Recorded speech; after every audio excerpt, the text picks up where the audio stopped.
Yo les gars, j'espère que vous allez bien. Aujourd'hui, pas de vidéo maquillage FX, mais plus une vidéo où je vous montre mon autre passion qui est les insectes, mes rongeurs et mon reptile.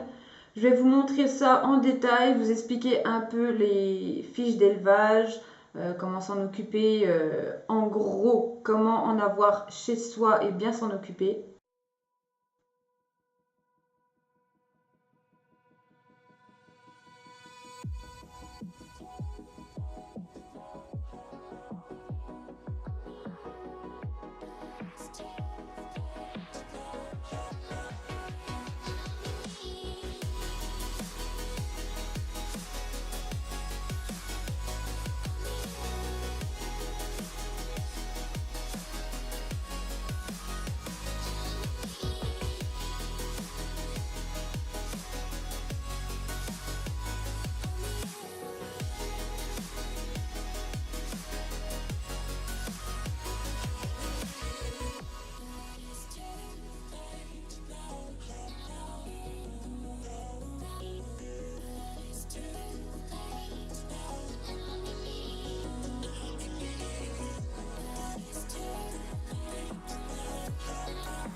Moi, j'ai trois sortes d'espèces de blattes souffleuses.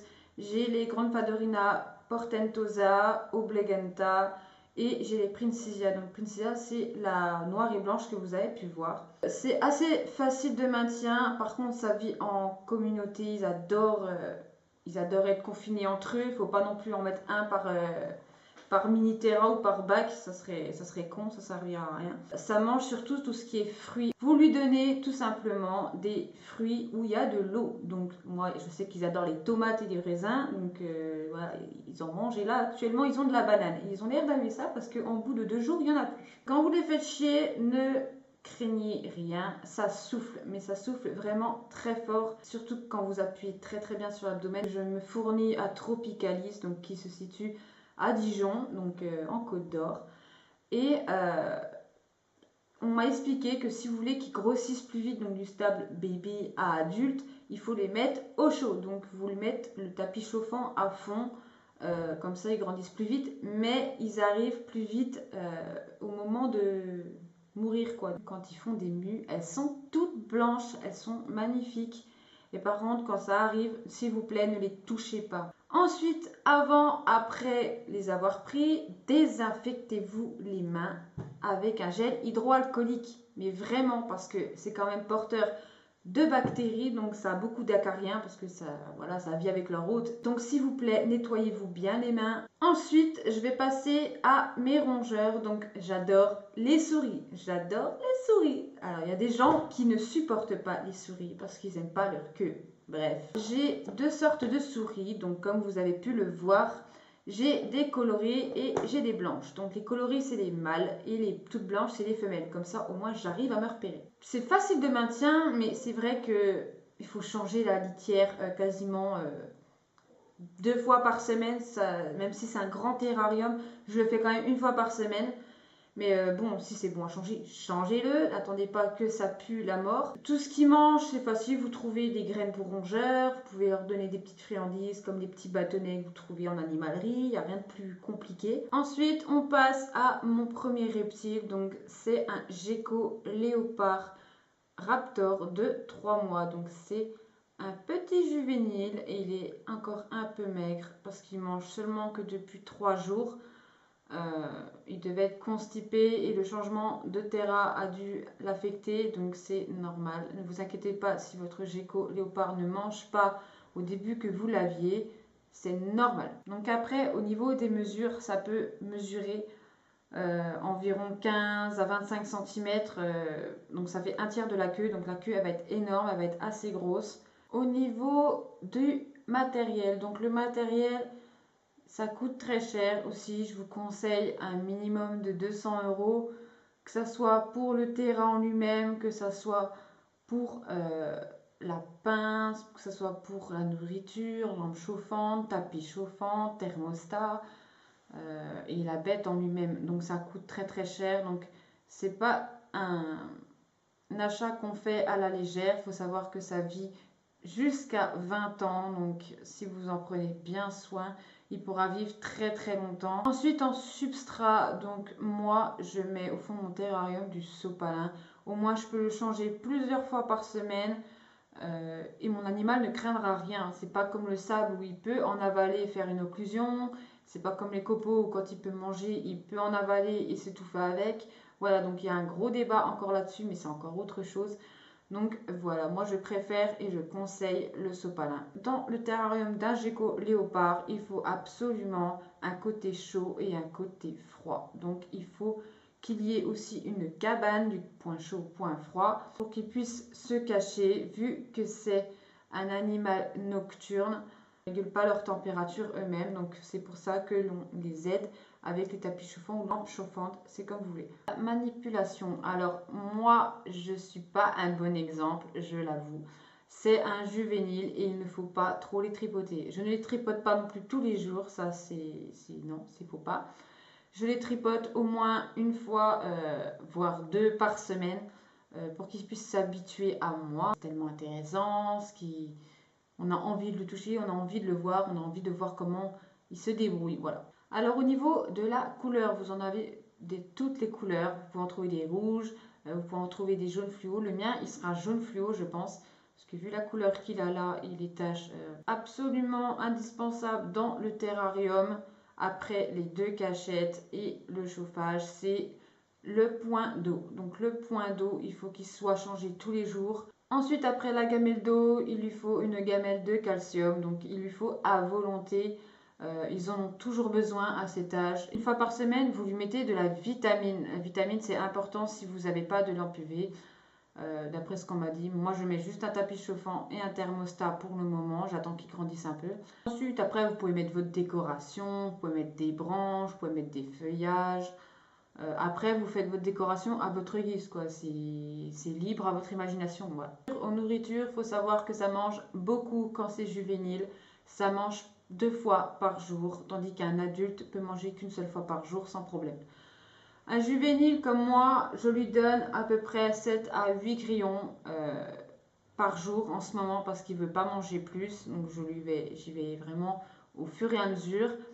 Mais oui, vous leur donnez à manger 2 fois par jour jusqu'à ce qu'il n'ait plus faim. Si possible, les premiers temps, qu'il puisse bien prendre un petit peu de graisse vu que si vous avez un gecko léopard qui est assez maigre, je vous conseille de le nourrir plus possible quoi. Après vous leur laissez des grillons dans le terrarium mais par contre pas trop longtemps le temps qu'il puisse chasser. Mais après, le problème, c'est qu'en fait, les grillons peuvent attaquer votre reptile. Donc ça, il faut faire très attention parce que ça peut être quand même dangereux.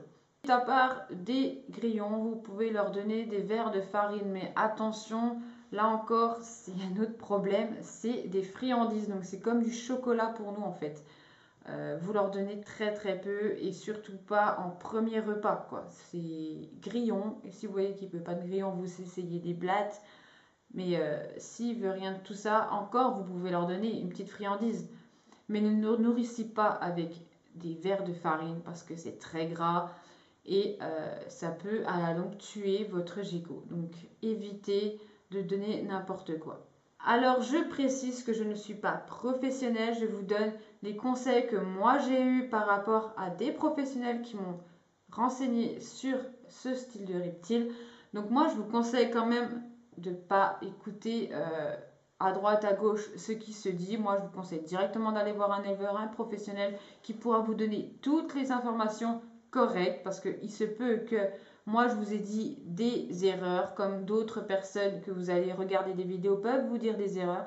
Après, c'est chacun fait comme il veut une fois que vous êtes lancé, mais toujours avoir l'avis d'un professionnel, c'est très important. La vie de votre reptile en dépend et le bien-être de vos autres animaux aussi, que ce soit pas reptile, que ce soit rongeur ou que ce soit insecte. Ayez toujours l'avis d'un professionnel. Ensuite, pour qu'il se sociabilise avec vous, ne forcez pas la chose, laissez-le venir à vous. Vous lui mettez votre doigt de temps en temps qu'il puisse vous sentir, qu'il puisse voir que vous êtes son maître. Ensuite, vous attendez, vous mettez la main droite comme ça et vous attendez qu'il aille dessus. Vous ne forcez pas la chose. Une fois que vous avez sa confiance, il viendra tout seul. Donc comme il vient de faire.